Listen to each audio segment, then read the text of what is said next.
How do you think the candidates did last night? Was there a winner? I think Charest did extremely well.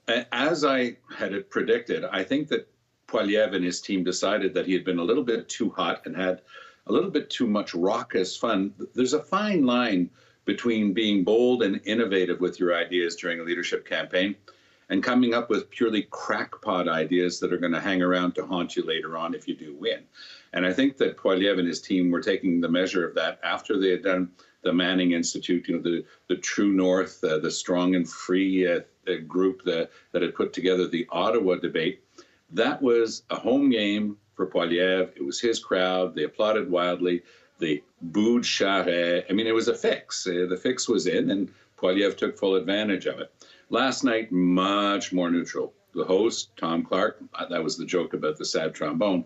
He said, this is the sound you're going to hear if in the opening remarks if you mention another candidate or another political party leader. I just want you to talk about yourselves. Clark had to be tough because he didn't want the crowd to become the active player in that debate last night. And there was a rule that they came up with, Marcia, in one of the main parts, as you recall. They were to hold up a paddle if they wanted to intervene, and they were able to do that 5 times. But Pierre Poilievre, being Pierre Poilievre, he had something to say about everything that everybody else said, and right at the beginning, he had used up his 5 tries. What that meant was it was a piling on by the other candidates against Poilievre for the rest of the 7 to 10 minutes that were left in that sector. And it was quite effective against Poilievre, who's a good debater, by the way, and he's quick on his toes. But when he says that he's serious about Bitcoin and he will fire the governor of the Bank of Canada, you've crossed a line. You're making your conservative base happy. They feel that O'Toole let down the side on issues like gun control. They think that Scheer couldn't score on an empty net. And they're looking at him and saying, this is what I wanted to hear. But what Charest was getting into people's heads last night is, you might be making yourself happy with what you're hearing from Poilievre. You're not going to convince the average Canadian to vote Conservative next time around. And his sales pitch is, come with me, we'll form a government. So we don't know yet if that's going to resonate with members of the party.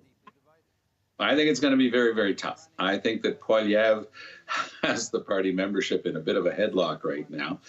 He's really outperformed them in terms of packing halls. Now, we have to remember that the system that the Conservative have is a bit odd. It's not only a ranked ballot, but you have to go for 100 points per riding.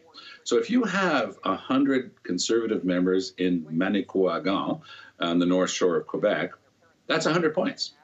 If you have 10,000 Conservative members in a Calgary or Edmonton riding, that's 100 points. So it's a very odd system. It was meant to give a voice to all of the ridings across this great country of ours, but boy, it can produce an odd result. So I don't think anything's decided in advance. Patrick Brown was in there hard last night, giving a lot of tough shots to Poilievre. I don't think that he's going to be able to pull ahead of Charest. And if that's the case, then most of his vote will go to Charest on this ranked ballot. So it sounds so complicated what I said, but this is the system the Conservatives used to put Andrew Scheer in. It's this very similar with small changes to the system that brought in Aaron O'Toole.